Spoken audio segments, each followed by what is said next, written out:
Woman that thinks her date ditched her gets a phone call that leaves her completely shaken.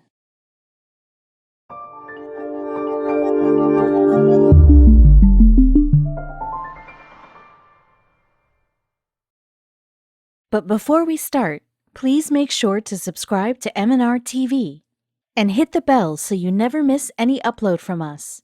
Also, leave a like right now. There are few worse feelings than eagerly waiting to meet up with someone you just started dating a few weeks earlier, only to have them completely stand you up without warning. How could they? The two of you clicked, and you could feel the excitement of love buzzing all around. However, as one woman learned, sometimes that initial embarrassing feeling of getting ditched is a sign of something much worse. On the night she was stood up, Amanda Shyway wrote on Instagram, "I was getting nervous. Craig is not the kind of gentleman to just ditch a gal, and we were so excited to spend the evening together. Something was up. I never expected to hear the kind of news I received." She knew Craig Towler well enough to know he wouldn't just disappear. At 28 years old, he had made a great life for himself in Boulder, Colorado. He lived there since he was a kid and couldn't think of settling down anywhere else. "This is my town," he said. "I was a runner. I like to hike and do everything outdoors." Labeling Towler as an outdoorsman was also a huge understatement. This guy lived and breathed every activity under the sun. He played all kinds of sports and hit the gym regularly. But it was 10K races that really got his gears turning. He was born for sport, and everyone around him knew it. Towler was employed at the BBSC Endurance Sports, a company that sponsored sporting events for both beginner athletes and elite competitors. He worked hard to spread his love of keeping active to his community. And there was one woman in particular who had been fond of his passion for the last few weeks: Amanda.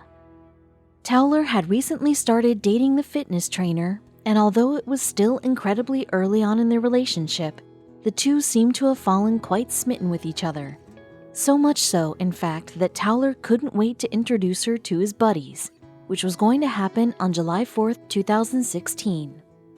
BBSC Endurance Sports always hosted a large annual race on Independence Day, which was then followed by an epic fireworks display over the city.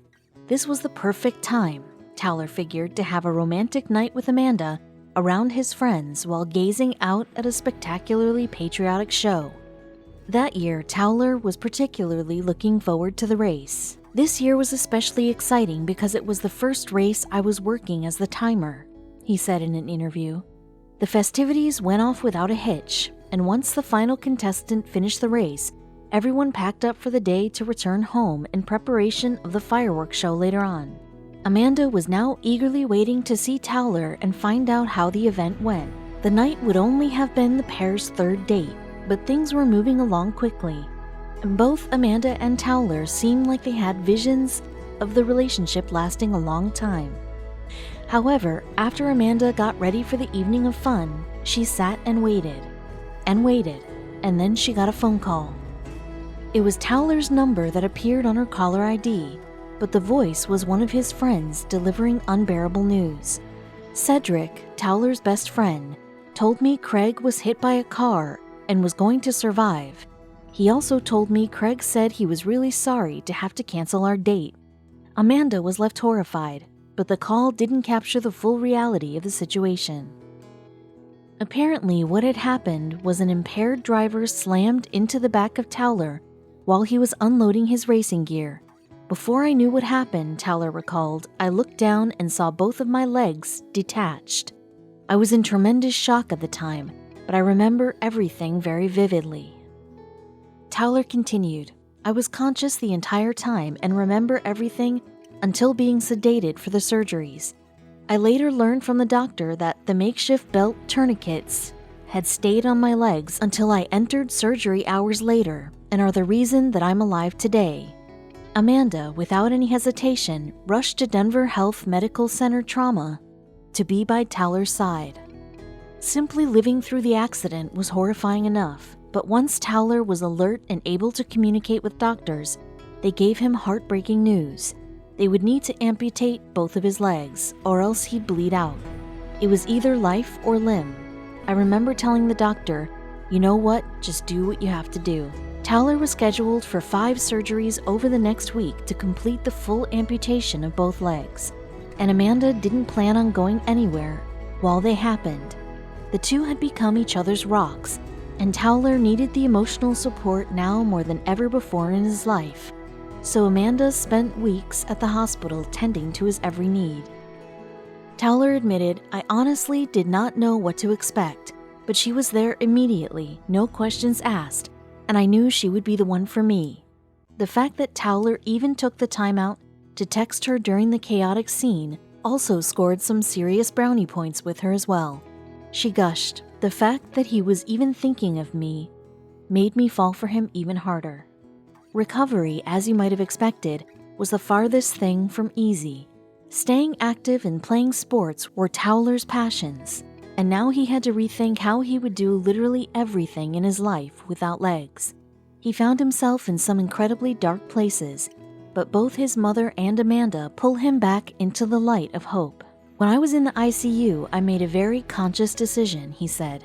"I was talking to my mom and I said I need to accept what had happened and that it was real. Only once I had that acceptance could I move forward." Luckily, his will to move forward trumped his desire to give up all hope.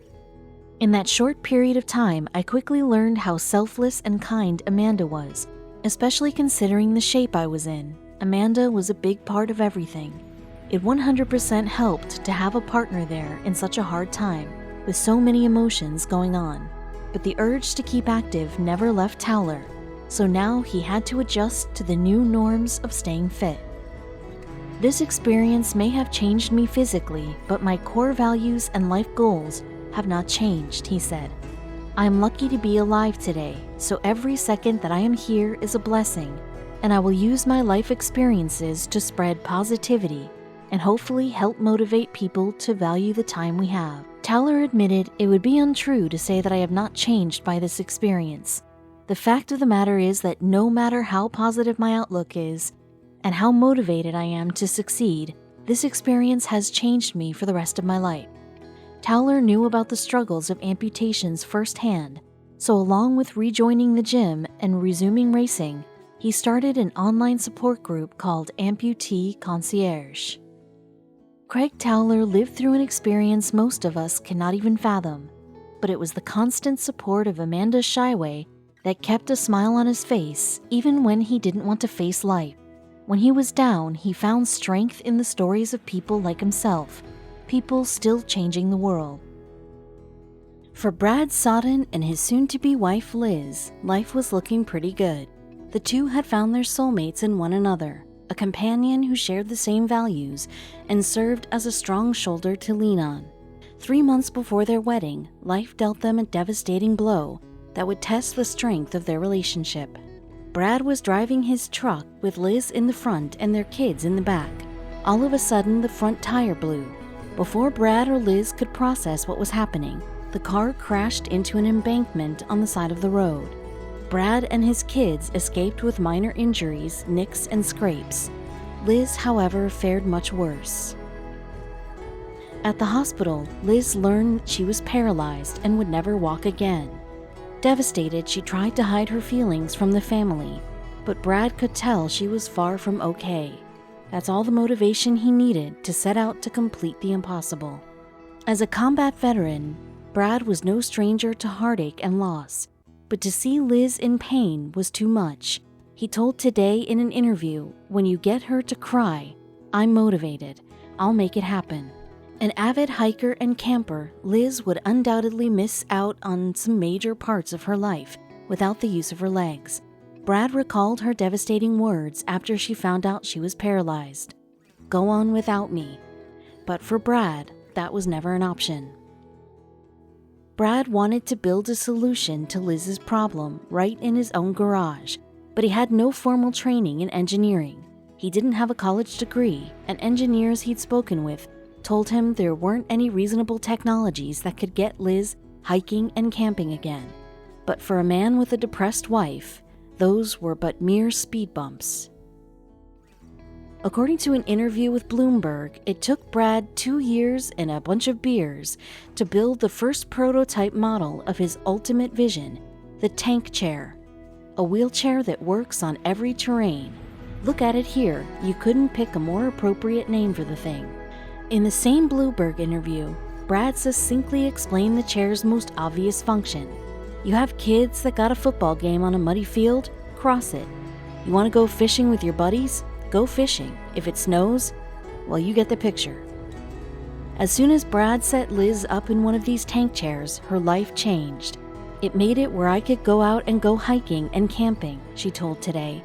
When we went to the snow, I would sit in the car. Now I can get out and I can chase my kids around and I can go with them.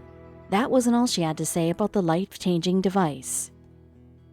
Liz continued heaping on praise for her husband's invention. Just the hiking and getting out, I'm not a prisoner anymore in the car and the house. The best part of it all, her newfound sense of freedom gave Brad a fantastic idea.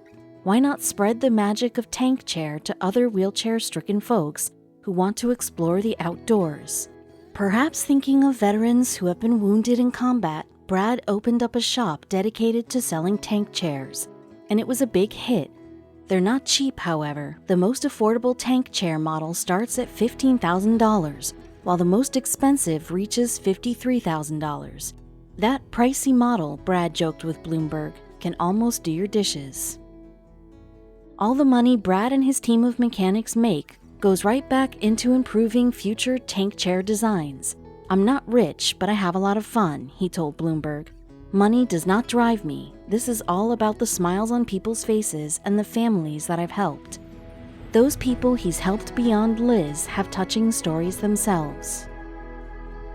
Beyond his wife, Brad, along with the entire tank chair team, have been changing lives all over the country.